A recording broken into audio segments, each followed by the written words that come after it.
BJP ಮುಖಂಡ ಯೋಗೀಶ್ ಗೌಡ ಕೊಲೆ case ಏನಿದೆ ಹೈಕೋರ್ಟ್ ವಿಭಾಗೀಯ ಪೀಠದಲ್ಲಿ ಮೇಲ್ಮನವಿ ಅರ್ಜಿಯ ವಿಚಾರಣೆ ನಡೀತಾ ಇದೆ. 680 ಪುಟಗಳ ತೀರ್ಪಿರೋದ್ರಿಂದ ಆಕ್ಷೇಪಣೆಗಳು ಈಗ ಉಂಟಾಗ್ತಾ ಇದೆ. ಇನ್ನು ಸಮಯಕ್ಕೆ ಸಿಬಿಐ ಮನವಿಯನ್ನ ಮಾಡಿಕೊಂಡಿದೆ. ರಜಾಕಾಲದ ಪೀಠದಲ್ಲಿ ವಿಚಾರಣೆಗೆ ಅನುಮತಿ ನೀಡಬೇಕು ಅಂತ ಮನವಿಯನ್ನ ಮಾಡಿಕೊಂಡಿರುವಂತದ್ದು.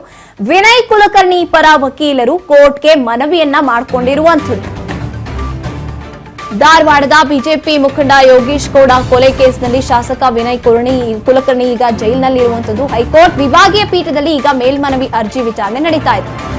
680 ಪುಟಗಳ ತೀರ್ಪು ಇರೋದ್ರಿಂದ ರಜಾಕಾಲದ ಪೀಠದಲ್ಲಿ ವಿಚಾರಣೆಗೆ ಅನುಮತಿಯನ್ನ ನೀಡಬೇಕು ಅಂತ ಮನವಿಯನ್ನ ಮಾಡಲಾಗಿದೆ. ವಿನಯ್ ಕುಲಕರ್ಣಿ ಪರ ವಕೀಲರು ಕೋರ್ಟ್ಗೆ ಮನವಿಯನ್ನ ಮಾಡಿರುವಂತದ್ದು. ರಜಾಕಾಲದ ಪೀಠದಲ್ಲಿ ಅಹವಾಲು ಮಂಡಿಸೋದಕ್ಕೆ ಹೈಕೋರ್ಟ್ ಸೂಚನೆಯನ್ನ ನೀಡಿದೆ. ಈಗ ಅರ್ಜಿದಾರರಿಗೆ ಅವಕಾಶವನ್ನ ಹೈಕೋರ್ಟ್ ವಿಭಾಗೀಯ ಪೀಠ ನೀಡಿರುವಂತದ್ದು. ಅಹವಾಲನ್ನ ಮಂಡಿಸೋದಕ್ಕೆ ಹೈಕೋರ್ಟ್ ಸೂಚನೆಯನ್ನ ನೀಡಿದೆ. ಎಸ್, ಜೈಲಿನಲ್ಲಿ ಇಟ್ಕೊಂಡೆ ಶಾಸಕ ವಿನಯ್ ಕುಲಕರ್ಣಿ ಒಂದ್ ರೀತಿಯಾಗಿ ಪ್ರಯತ್ನ ಮಾಡ್ತಾ ಇದ್ದಿದ್ದಂತಹದ್ದು ತನ್ನ ಶಾಸಕ ಸ್ಥಾನ ಉಳ್ಕೊಂಡ್ರೆ ಸಾಕಪ್ಪ ಅಂತ.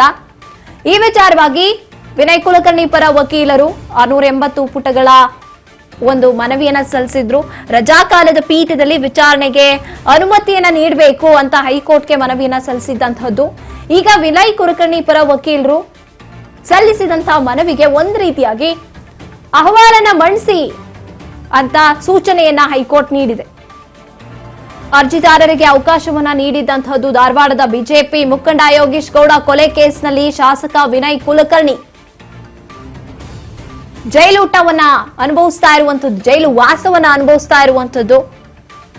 ಪರಪ್ಪನಗ್ರಹಾರ ಜೈಲಿನಲ್ಲಿದ್ದಾರೆ. ಅಲ್ಲಿ ಇಟ್ಕೊಂಡೇ ತಮ್ಮ ಏನೇನೆಲ್ಲ ಪ್ಲಾನ್ಸ್ ಮಾಡಬಹುದು, ಶಾಸಕ ಸ್ಥಾನ ಉಳಿಸ್ಕೊಳ್ಳೋದಕ್ಕೆ ಅಥವಾ ಹೊರಗೆ ಬರೋದಕ್ಕೆ ಎಲ್ಲಾ ಪ್ಲಾನ್ ಗಳನ್ನ ಮಾಡ್ತಾ ಇರುವಂತದ್ದು. ಒಂದ್ ಕಡೆ ವಿನಯ್ ಕುಲಕರ್ಣಿ ಪರ ವಕೀಲರ ಪ್ರಯತ್ನ ಕೂಡ ಮುಂದುವರೆದಿದೆ.